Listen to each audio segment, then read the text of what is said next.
we have this opportunity as human beings who are conscious, aware, to use our life energy in the present to come to terms with our past, both individually and collectively, right? To heal the immense trauma that so many generations have sustained over the course of these centuries. I think that there's a way in which today, given the kind of constellation of crises we're facing as a species and as a society, everything from the climate crisis to the pandemic, the economic crisis, to the open wound of racial inequity and violence in our society. It's a lot. It's a lot.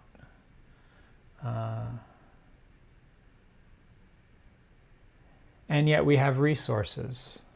And I don't just mean the external resources, I mean primarily inner resources to bring to bear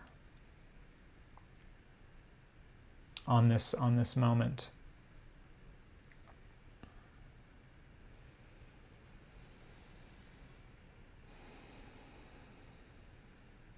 I think it's a great tragedy that the meditative arts, the contemplative arts, often are seen through the lens of escapism and self-centeredness, when in fact they're one of the great spiritual technologies of humankind, with a vast potential, not only for healing, but for engagement,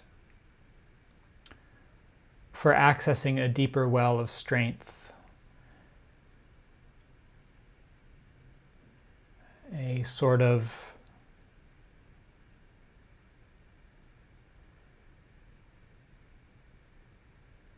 unshakable, invincible orientation of compassion.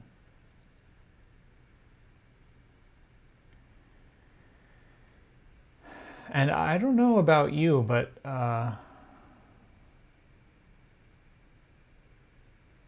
I feel like the times that we are living in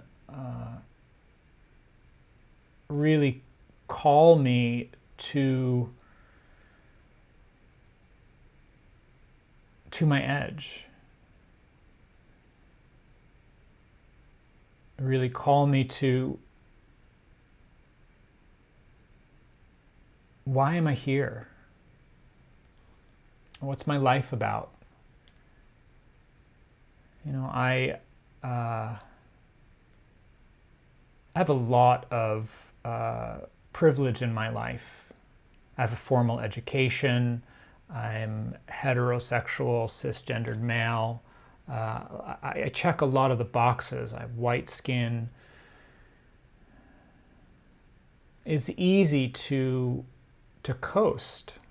It's easy to slip into unconsciousness and allow the currents of our society and the institutions to kind of coddle me into a kind of sleepwalking through life.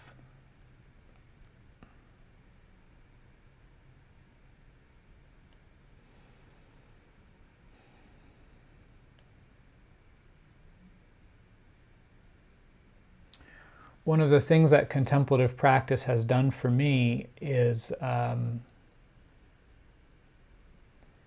to heighten my awareness of the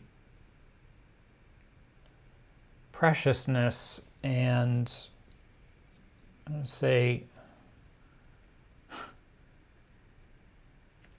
uncertainty of being here, that anything could change at any moment. So as we look around, as we consider the various challenges on a personal level of our life, relationships we have, the struggles in our own heart and mind, whatever that is for you, struggles with depression, addiction, you name it. We each have our own path, our own things we're working out here. We look to the struggles in our relationships on an interpersonal level, struggles with family, with our spouse, with being alone, with our neighbors, our co-workers. It's not easy, right?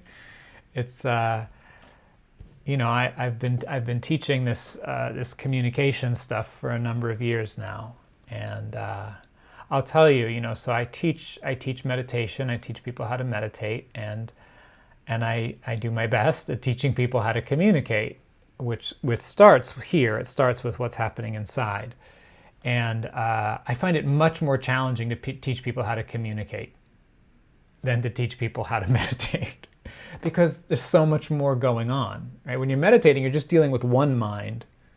When you're communicating, there's at least two. And so it just starts to multiply the levels of complexity.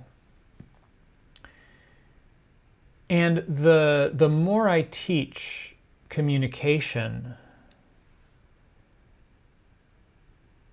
the more normal everything becomes.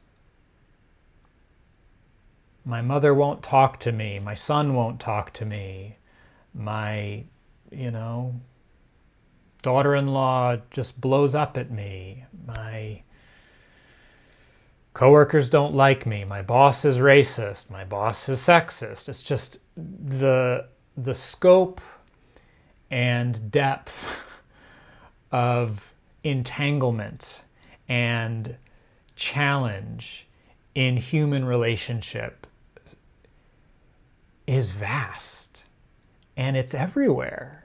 It's wherever we turn. It's just something about being human and having feelings and a history and preferences and various forms of conditioning. We just rub up against each other.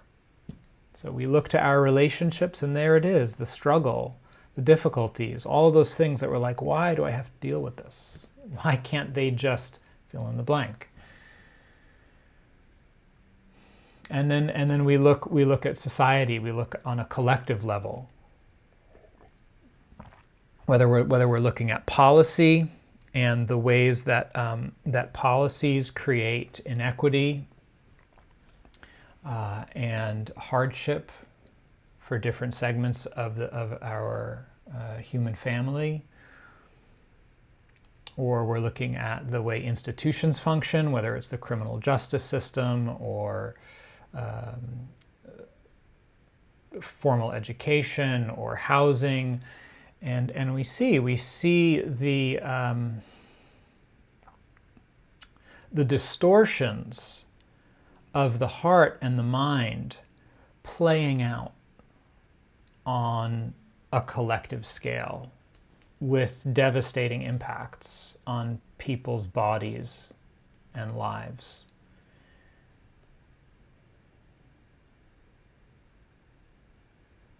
It's a downer, isn't it? Don't worry, I'm going somewhere with all this. I'm grateful for your kind attention here. I'm not reading from any notes, if you haven't gathered. It doesn't seem somehow attuned to what we're living through. So we look at all of this, and there's that sense of like, what do I do? How do I engage? How do I face this? So I don't pretend to have the answers. I'm asking the questions and learning every day. But the little that I do know is that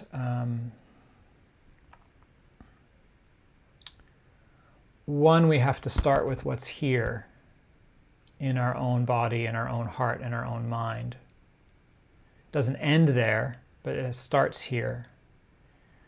And two, that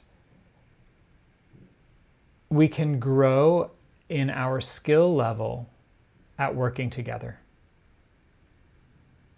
That this is completely within our capacity. In fact, this is our heritage and our birthright as social creatures.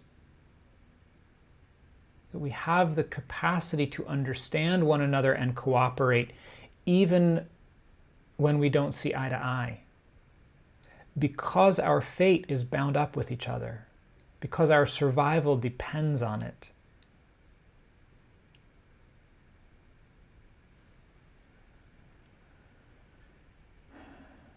So just a snippet about my kind of personal trajectory. I started meditating when I was about 18 or 19. I spent a number of years really diving into that deeply. And at a certain point, started to realize that there was something missing. And that even though I was kind of deeply embedded in Buddhist practice, which is a whole way of life, not just about meditation, it wasn't showing up in my relationships. It wasn't translating where it really counted with my family, when there were disagreements about even little things. The story I tell very often is, I was working at this meditation center as a cook, cooking for 140 people on retreats, and meditating every day. And when there would be a disagreement about how long to steam the broccoli or how to cut the carrots, I would not be able to stay connected to compassion and let go. I would, dig my heels in, and I'm right, and this is the way to do it, and why are you being difficult? And it was, the contrast was so stark between sitting in meditation and feeling peaceful and loving and compassionate, and then arguing over the broccoli. It's like, what is going on here? And so it was about that time in my early 20s that I first met Dr. Marshall Rosenberg, who was still at that point in the early 2000s, still traveling around and giving workshops and retreats and trainings. And so I found in the practice of nonviolent communication this very powerful bridge. And I think I don't know any of you really on the call, but I know that some segment of us here tonight are connected to nonviolent communication through the Rocky Mountain Compassionate Communication Center. But perhaps there are those of you who are less familiar with nonviolent communication. But it's a practice of transforming our awareness. It's not really a communication technique. It expresses itself that way, and it uses the channels of communication to access our awareness and to sort of deconstruct some of the faulty programs that we have accumulated through the socialization process. And to get back to a more fundamental sense of compassion as human beings. And it is my firm belief and my own personal experience that when the human heart is not clouded by fear, by anger, by confusion, by greed and self-centeredness, by all of these afflictive forces, when those are attenuated enough that our natural response to suffering is care. So how do we get back to that? And then how do we live from there? How do we stay connected to it, even in the face of attack, of great challenge? this is the training of really of nonviolence, not just of nonviolent communication, but of training the heart in nonviolence, based on a deep care and sensitivity for the vulnerability of life.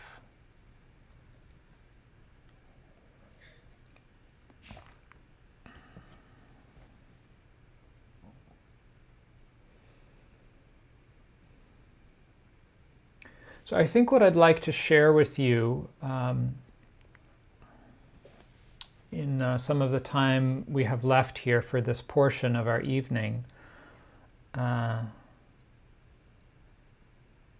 is just a little overview of the way that I think about these two different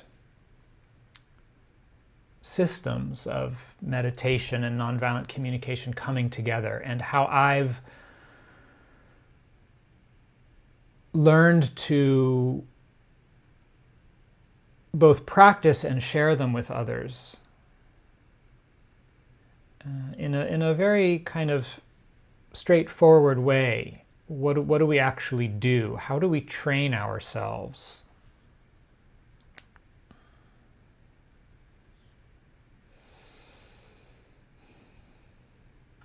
So over the years of my own practice and teaching and exploring, I've come up with a little 3-step process of training ourselves in 3 core capacities.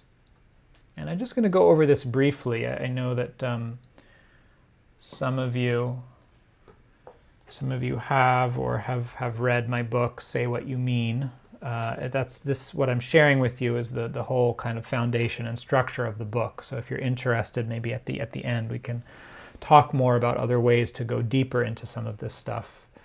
But so it starts with learning how to be more present, how to be more aware. And there's a whole range of benefits that I'm sure we all know and experience to being more aware and present in our life. From having more choice, right? The more aware we are, the more choice we have in our lives, to being less reactive, to just getting more information, not only about ourselves, but about the other person and what's happening. So how do we train ourselves to be more present? The phrase that I like to remember, to remind myself of here, is to lead with presence. Lead with presence.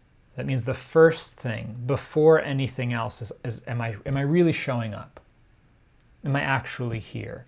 And this is a profound commitment to make in a relationship, in a conversation, in a community. Because it says fundamentally that what's happening here is worthwhile enough to me that I'm willing to give my most precious resource, which is my time. The one thing I can't get back.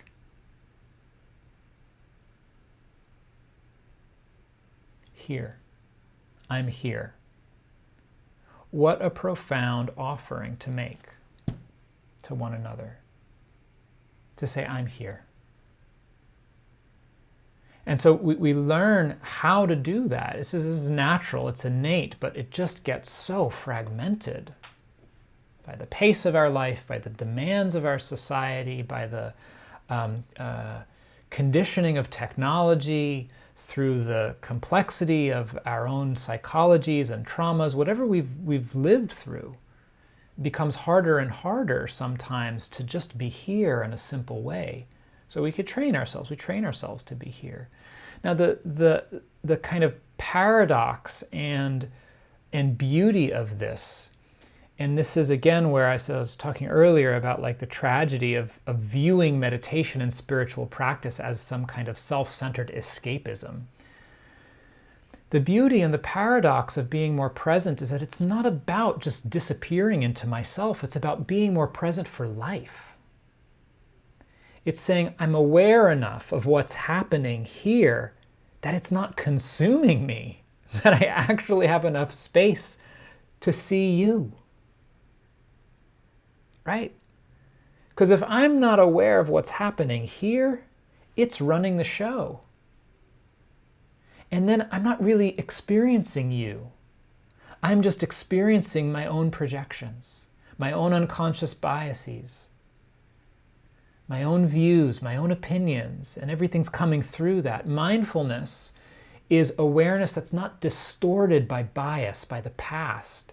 It's an awareness that's free from those layers of conditioning as much as possible. That's the direction we're moving in. So to lead with presence just starts to open the door to real connection and understanding, to actually having more access to our wisdom, our good intentions, our intelligence, our skill in dialogue and negotiation. How do we influence another person in a way that we believe is for the greater good? How do we engage with ideas that are radically different with ours? That takes skill. And one of the primary skills that is required is the capacity to stay steady. You know?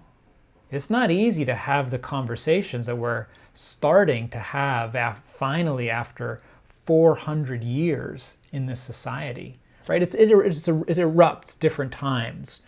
You know, the uprisings of the early 1940s around the United States. There have been race riots throughout the United States history since its founding. If you look at history, Bacon's Rebellion, I mean, this is not new what's happening. It's just the latest iteration.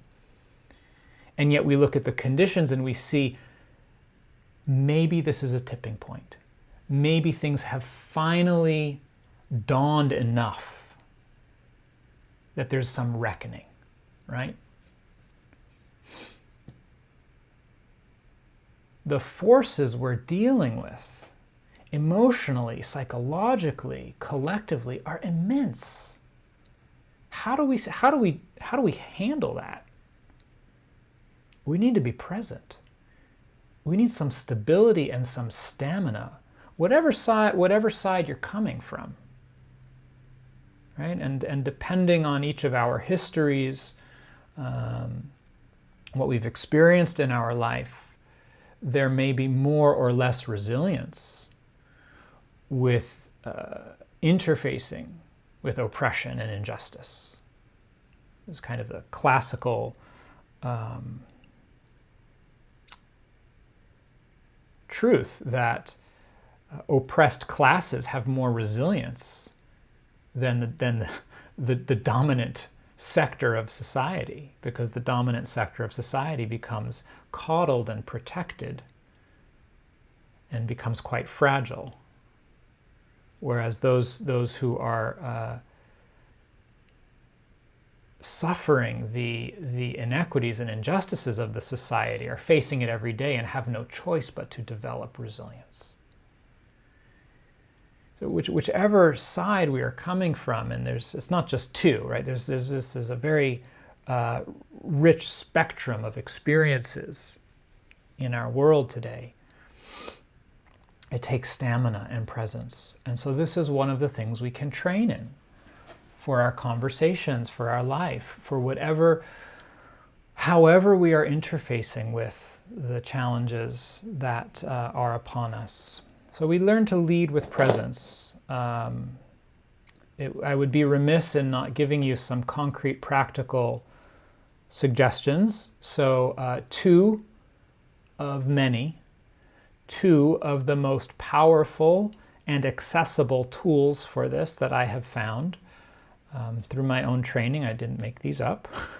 One is mindfulness of the body. The Buddha called this the first foundation of mindfulness. This was where we started the meditation tonight. Just feel your body. It doesn't go into the past, it doesn't go into the future, and it doesn't lie. The body is always right here telling the truth. So can we feel the body? This will help us to lead with presence. The second tool we can cultivate is just the capacity to pause. Doesn't need to be a long pause, but just enough space to have more choice, to reflect. Where am I coming from? What do I want to speak? Is that what's called for now? What do I want to say? Just enough space to pause and have a moment can make all the difference. So this is the first foundation of mindful communication, to lead with presence. The second, I said there were three. So the second is intention, and the third is attention.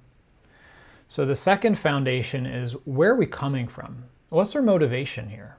How are we orienting to the situation, the other person? Intention is one of the most powerful and transformative ingredients in dialogue for a range of reasons. So intention is the heart quality or motivation behind our words and actions. It's where we're coming from inside. Am I trying to blame you? Am I trying to shame you, make you feel bad? Am I wanting to connect? Am I curious? Is there a sense of patience? Is there anger and cruelty? I want you to suffer because I'm in pain. Is there compassion? These are intentions. They're very powerful because they direct the mind and the body. They're in the Buddhist psychology, intention is the factor that leads karma. It's what drives the actions of our life that set the course, the trajectory for our energy. On a relational level, intention is one of the primary factors that shapes all of our nonverbal communication. Facial expressions, tone of voice, body language, subtle cues that are just below the surface of awareness, but which we pick up nonetheless, if everything's functioning neurologically. So I think we've all had the experience more than once of someone's words not matching the feeling we get from them, right? And how unsettling that can be. And which do we trust? Right? We tend to trust that nonverbal communication more. It's like they're saying one thing, but I'm getting something else. That's the intention coming through, often.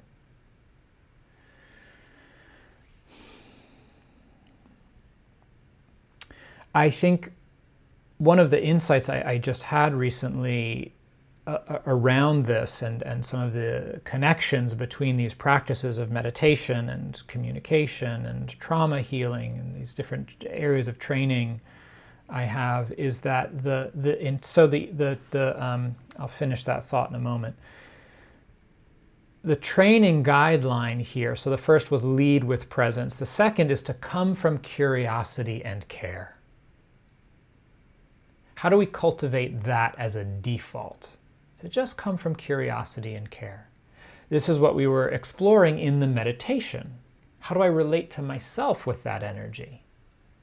And then how do I bring that energy into my conversations? Because that's transformative. That has the potential to shift the whole atmosphere and dynamic of a situation. When we're able to get curious, it's the seed of the qualities of mutual respect, understanding, that are the foundation of dialogue.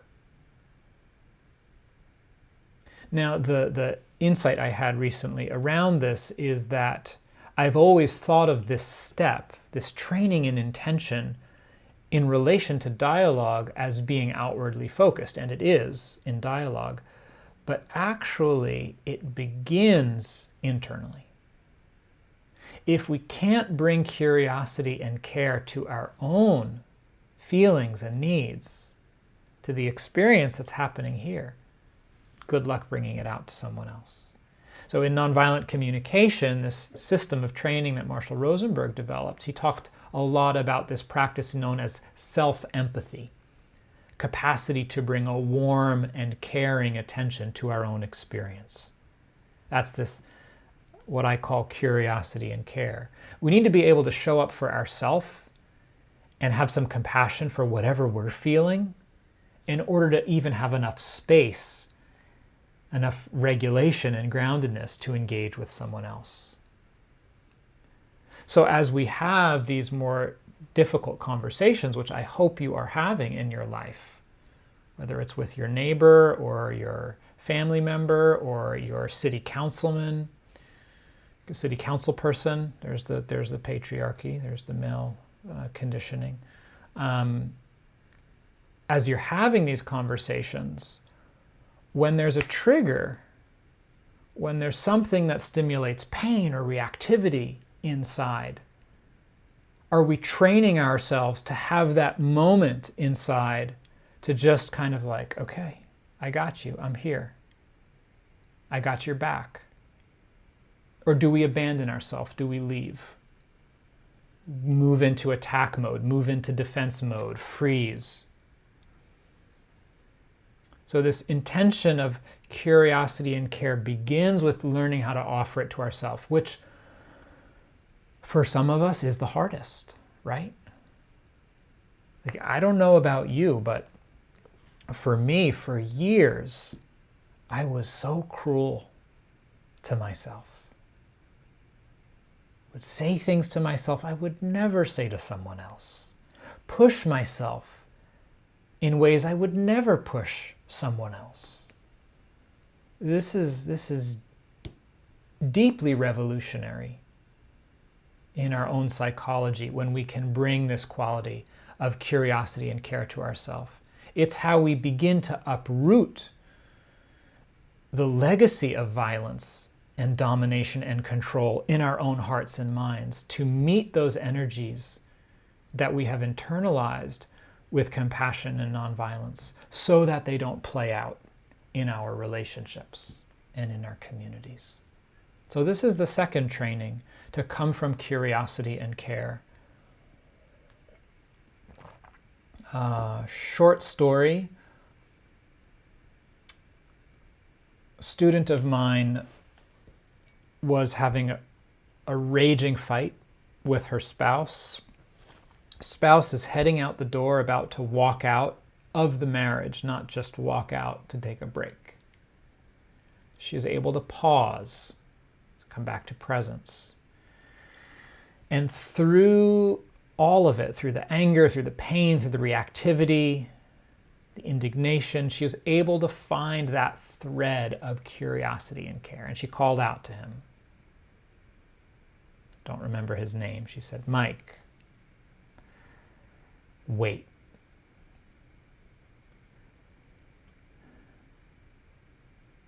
If you're willing,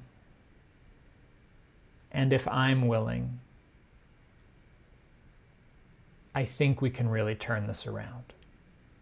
A bid for connection, as the Gottmans say, John Gottman and his wife, who does work on relationships. He was able to find enough of that curiosity and care to say, wait, maybe there's a way we can hear each other. And he stopped, he turned around, he came back in and sat down on the couch, and they started talking. And they were able to work through things. Well, this can be a turning point in our relationships and in our life, to train in this way. So the last training, the last foundation, is training our attention. One of the most powerful capacities that I think we have as human beings, that is often the most overlooked, is the capacity to choose where we place our attention. It's such a valuable capacity that right now, as you and I sit here, there is a multi-billion-dollar industry, highly advanced, intelligent approach to learn how to capture and retain your and my attention. Right here, right through these devices.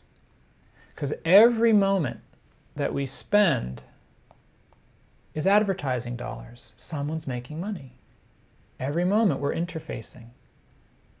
It's called persuasive technology. Some of you are familiar with this in the ethics of design.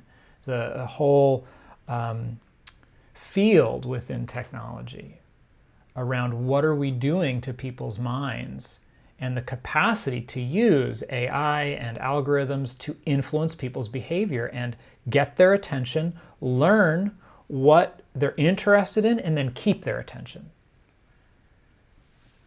So learning how to consciously place our attention somewhere and keep it there. This is a training of meditation. This is a skill we need for modern life because there's everything competing to grab our attention. So how this shows up in dialogue and conversation is that we carry certain patterns and conditioning around what we see and what we don't see. Huh?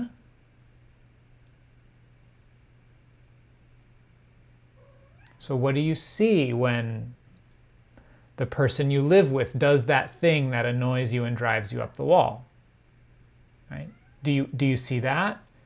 Do you see the 10 other things they did today that you enjoy? The agreements they did keep, the ways they are contributing to you? Or do we just see that? Do we see the hardships that someone has lived through? Or do we just see the things we don't like? Do we see the stereotypes and the assumptions we make about someone based on their skin color, their gender, their sexual orientation, their ability, their size, their age, what have you?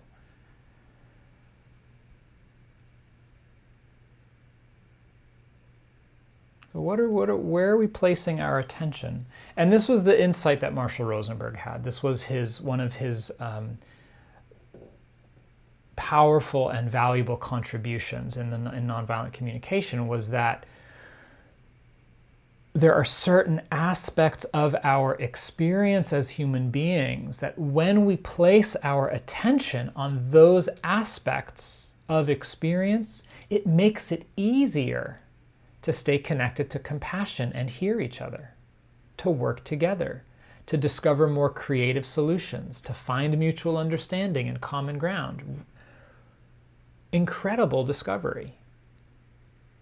And this is the system of nonviolent communication, of training the attention to notice observations rather than interpretations and evaluations and assumptions and judgments.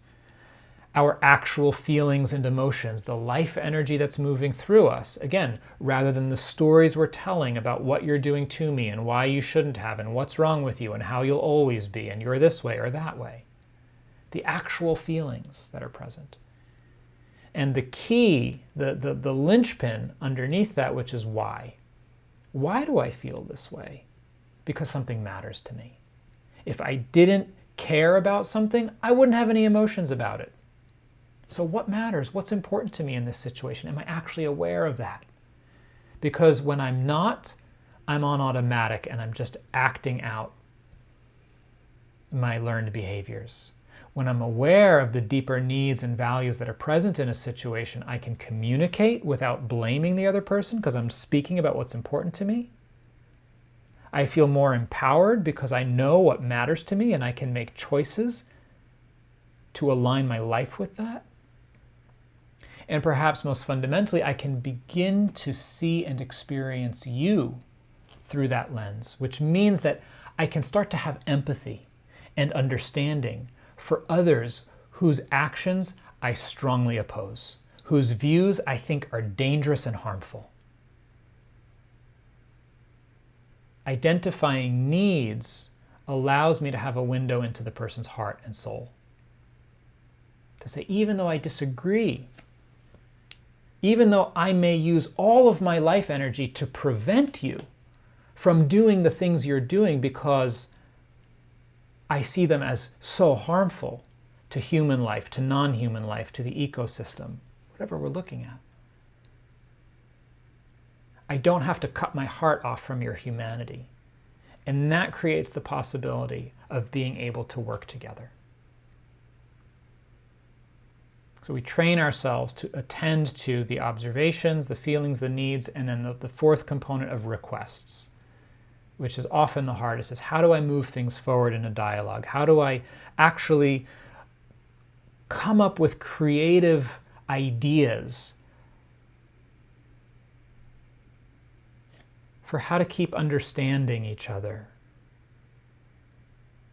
for how to navigate a difficult situation and make proposals. Say, how about this? What about this? How about we go there? Would this work for you? What's going to be helpful right now? We're gently being creative in attending to what's important and what's at stake in a situation. So the training here in attention is to focus on what matters. What's really important? Are we able to stay aware and connected to that? What's really important here? What matters? Sometimes it's observations, feelings, needs, requests. Sometimes it's empathy. Sometimes it's self-expression. We start to, this is the dance and the system of nonviolent communication gives us tools and trainings to negotiate the complexity of dialogue and conversation, because there's so much going on here.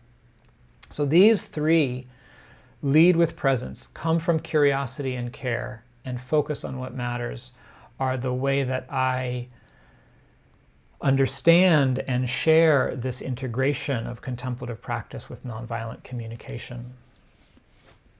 I want to end with a story that my dear friend, sometimes mentor and now colleague Mickey Kashtan shared with me. Some of you know Mickey, wonderful, wonderful human being and brilliant mind.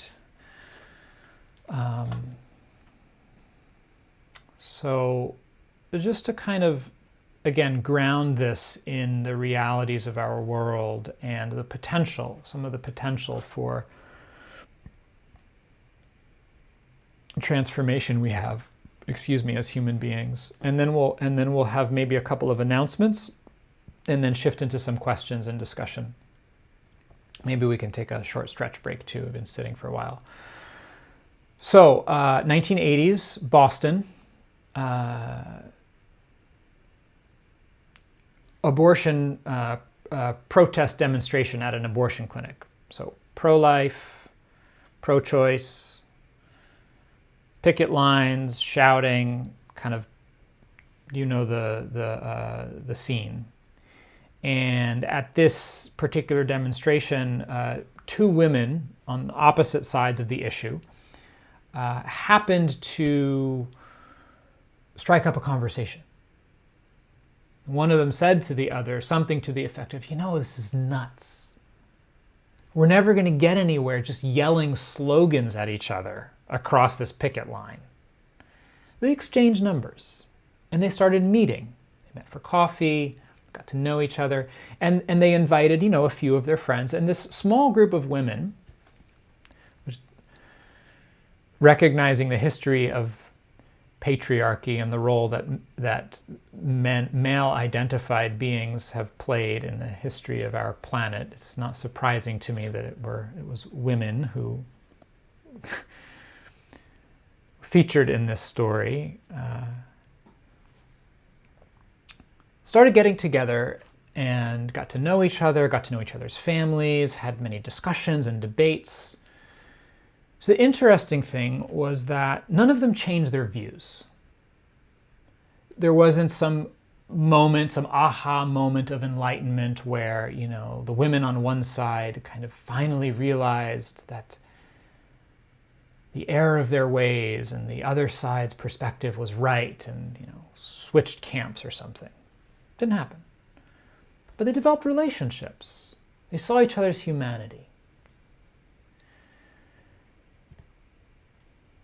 At some point, the women in the pro-life, I think is the term that folks within that community and political view prefer to identify themselves, a pro-life segment of the population, the community there. They got word through the grapevine that someone was planning to come from out of town to bomb an abortion clinic in Boston. And they got together and they talked it over. What are we going to do? What do we want to do about this? And they sent a message back through the network. They said, don't come. You're not welcome in our community. And to me, this is a huge victory.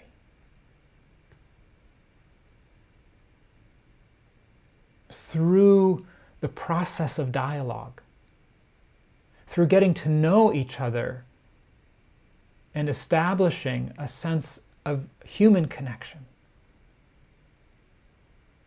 violence was no longer a viable strategy to achieve their aims. And so if we can do this, think of how much suffering, how much needless loss of life we can prevent. So this is the potential. This is our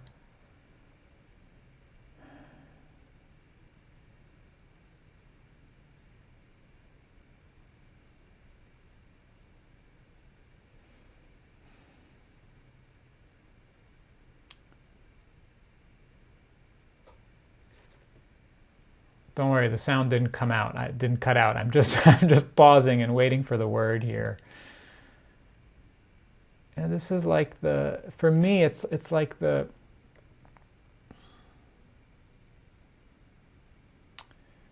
flowering of our hearts, the blooming of our hearts as human beings.